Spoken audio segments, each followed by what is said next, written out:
That is called aroma therapy. ठीक। Aroma लीजिए कोई। अच्छा, आप कभी भी चेक कीजिएगा कि आपके प्रोग्राम में पहले भी आए हैं, शायद दोबारा भी अल्लाह बुलाए, मेरे पास हमेशा कोई ना कोई अरोमा होता है। मेरी गाड़ी में भी होता है, मेरे ऑफिस में भी होता है, कोई ले लीजिए आप लोग, मगर शर्त यह है कि वो अरोमा जो आपके पास है वो अल्कोहलिक नहीं होना चाहिए। आई मीन कि वो जिसको हम कहते हैं ना एसेंशियल ऑयल्स। अच्छा, ऑयल लेवेंडर ऑयल्स ये सब नहीं, बट नहीं, ऑयल ऑयल हो, ऑयल अच्छा, ऑयल हो, फिर तो कोई लेवेंडर ऑयल तो बहुत अच्छा है। मैं उसकी बात करता हूँ। बड़े आपने एक तो बात आप पकड़ लेती हैं कि दिल में क्या है। सुकून वो देता है ना अरोमा। दुनिया में सबसे ज्यादा बेस्ट लिवेंडर। ठीक। अच्छा, खैर ये मेरे पास लिवेंडर नहीं है, लेकिन मैं ऑब्सेशन है।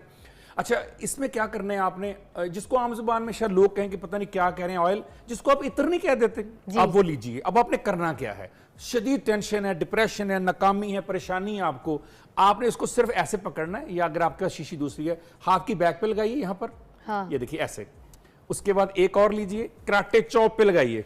ठीक है। उसके बाद इस हाथ को अपने करीब रखिए कि सांस में जा सके वो अरोमा। अच्छा। कितनी देर? 3 to 5 मिनट्स। ठीक है। अगर आप रात सोते वक्त डिप्रेशन का शिकार ज्यादा होते हैं, फेलियर ज्यादा आती हैं, यादें आती हैं, हल्का सा अपने पिल्लो पे लगा लीजिए, पिल्लो की अंदर वाली साइड पे, ताकि निशान भी ना लगे। सम अरोमा जो है वो निशान भी छोड़ते हैं। या अपनी लहाफ पे लगा लीजिए, या अपने कपड़ों पे हल्का सा लगा लीजिए।